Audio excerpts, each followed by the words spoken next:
Hi, welcome to my channel, Legal Scholar Academy. In Legal Scholar Academy, we take various courses on different topics of law. Today, I am going to speak on the process which has to be followed for obtaining the deemed conveyance of the property by the society. My name is Girish Rao. I am advocate and solicitor and having more than 27 years of experience. Before I start the topic, it's my request to everyone that kindly subscribe to my channel so that you will get notification of the all videos which we will be putting on this channel, and it will also be encouragement for all of us, my team, so that they can make more and more this kind of videos. I once again welcome you to this channel.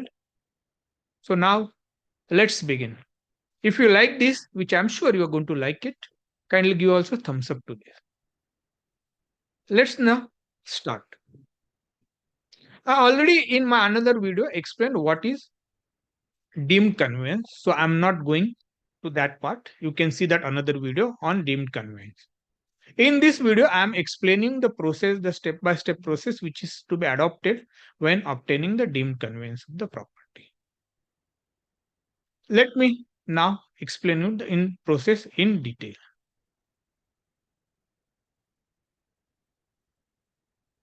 The process for deemed conveyance is that first, application has to be made for deemed conveyance to the Deputy Registrar of Cooperative Society or Joint Registrar of Cooperative Society, SIDCO, if it's in the SIDCO area. All enclosure procedure to be followed in respect of deemed conveyance of corridor has been fixed in the following stages. So let's understand those stages. First, list of application to be, the document to be submitted for the deemed conveyance. One is application for deemed conveyance in the form 7. The application can be made online or offline for the deemed conveyance. The application should consist of copy of Cooperative Housing Society registration certificate, or if it is a company, registration certificate or deed of declaration. Then application, as explained, can be made offline or online. Then particular of the applicant society, the copy of resolution regarding deemed conveyance passed in the annual general body meeting, special general body meeting should be also attached. Then property card extract, if there is a property card. If not, then 712 extract, which should not be later than 3 months, also should be attached to the application. Then list of all legal flat owners in the society in the prescribed form should be also annexed. And index 2 of all the flat owners will be required to be annexed. What you have to do is that basically I will advise you to make a list of all the flat purchaser. Along the list should be in such a manner that you put a name, then date of agreement, the stamp duty which has been paid should be also put in that list, and the transaction which has taken place in respect of those flat should also be mentioned in that. So make a list, suppose flat number 101, in that transaction of, so suppose the flat was purchased originally in 2008, then 2008, what is the amount, what is the stamp duty which is paid, registration detail. That suppose the same flat has been now sold in 2012, then put in another column, next column. Like that, you make columns in respect of all the transaction which has taken place in respect of all the flat. Why it is required? For calculation of the stamp duty to be payable on the deemed conveyance. Because on that basis, the calculation will be made when you are finally getting a conveyance of the property. So thereafter, another document which you have to annex is the notice which has been issued to the developer to do the conveyance of the property. Before you take a step for the deemed conveyance, a society has to issue a notice to the developer calling upon him to convey the property. Only if he doesn't convey the property, then only thereafter you can take the step for deemed conveyance. Directly you cannot go for deemed conveyance without giving a proper notice to him. Give him 15 days time or 30 days time for him to respond. Now, I'm presuming he has not responded or not taken any step for deemed conveyance. So you are making this application. Along with this application, there has to be also commencement certificate, or occupation certificate issued by local planning authority. The requirement for this is not mandatory. If you do not have occupation certificate or commencement certificate, you will have to give a separate declaration to that effect and also give an indemnity sort of actual declaration. The format is available online. Then, if there are more than one building in a layout, what do I mean by layout?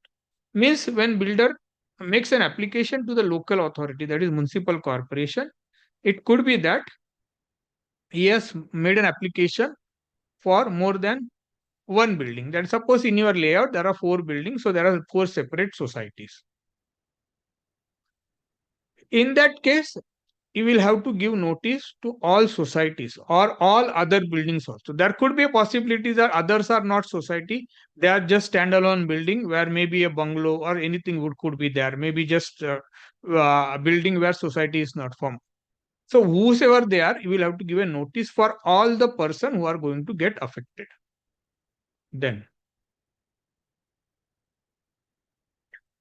who are along with the application, you will have to also pay a court fees of rupees 200, which can be physically paid or also online, and a declaration that all documents which are true and correct.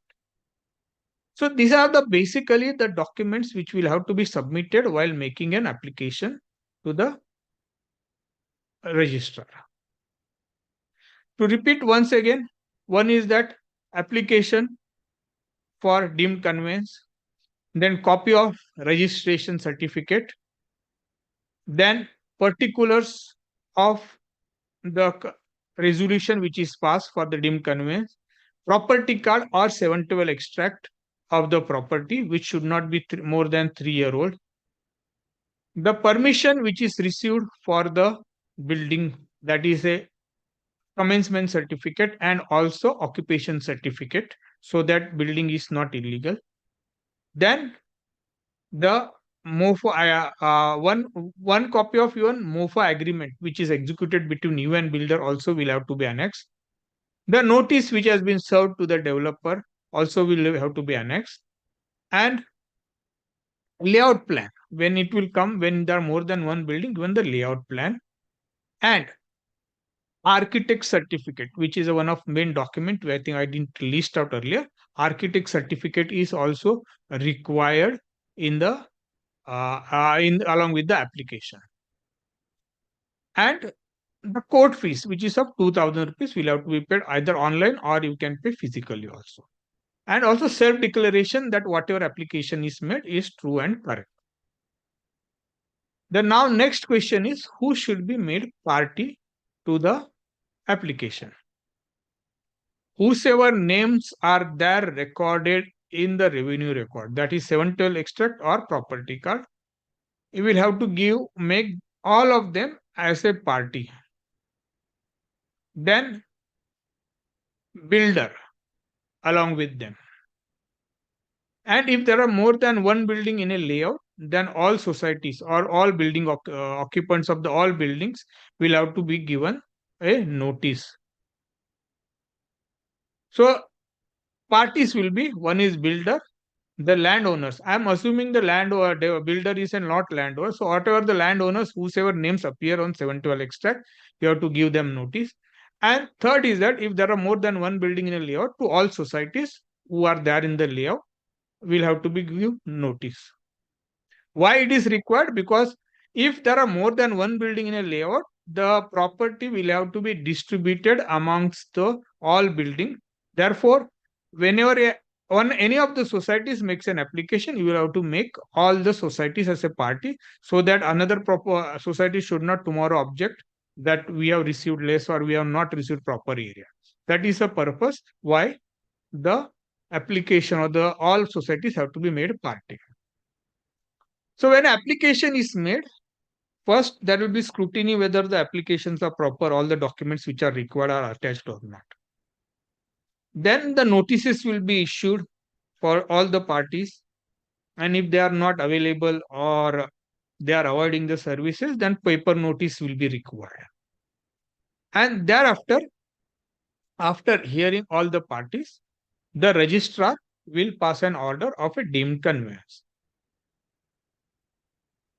He may reject also if for a valid reason. There could be a multiple reason for the rejection also, but normally it will be difficult for him to reject the application. Now, presuming that he has permitted the application and passed an order of deemed conveyance. So you have passed first hurdle and you have got an order of deemed conveyance. Now the second steps come. Second step is to do the adjudication. First is that after order of deemed conveyance is passed, you have to make a draft document of deemed conveyance and get it approved from the DDR. Then it has to be submitted for adjudication of the stamp duty to the joint district registrar of and collector of the stamp. Why this adjudication is required? Because all documents which are executed attracts a stamp duty. This being a deed of conveyance will also attract a stamp duty. The stamp duty will be 5% plus cess on other whatever charges are there, depending upon which area you are. There might be local charges also 1%, 2%. But stamp duty as such will be 5% plus one or two other local taxes. So that is what will have to be paid by the society. Suppose the valuation of the property comes, suppose 50 crore rupees. So what will be the 5% of that? Will be 2.5 crore rupees. But then that amount is not required to be paid. Why? Because you will get a set off of the stamp duty which is paid by the all flat purchaser while purchasing the flat. And that is the reason why you have to annex index 2, which will reflect the stamp duty which is paid by the all flat purchaser, and on basis of that you will get a set off. And presuming that all flat purchaser have paid the stamp duty, so that much stamp duty will be reduced. So in all probability, in most of the cases, society doesn't have to pay the stamp duty. And then if at all they have to pay additional stamp duty, they will have to pay the deficit stamp duty. So once deemed conveyance, deemed conveyance is lodged, it is adjudicated. Thereafter, the registrar or his officer will get it executed. That is how the first step or second step is completed in respect of deemed conveyance.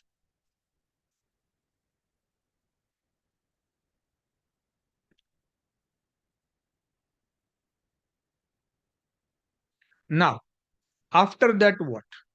So once that is completed, the next step is the getting your name on the property card. Please understand that you have first got an order of deemed conveyance, and thereafter you did the adjudication of the document, that is a draft of the deemed conveyance, and thereafter a deemed conveyance is completed and property technically has transferred to your name. So you have become owner of the property. But that is not sufficient. You should also have your name on the revenue record, that is property card or 712 extract, whatever is applicable. In some of the areas, though, once a NA order is issued, corollary of that is 712 extract should come to an end. and there has to be a property card. But unfortunately, at many area I can see is that still there are 712 extract and property card is not prepared. So depending upon that, whatever the revenue records are, either it's a property card or 712 extract, have to be now changed. So you will have to make an application for making change in the revenue record.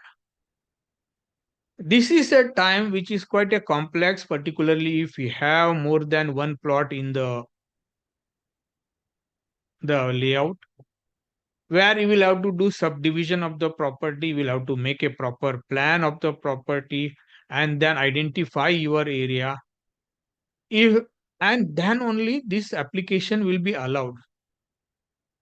For that purpose, you have to write from the beginning of making an application. It should be very clear what is the area which you are entitled to, what is the basis on which you are entitled to, what is a layout plan, where is the physical area of that.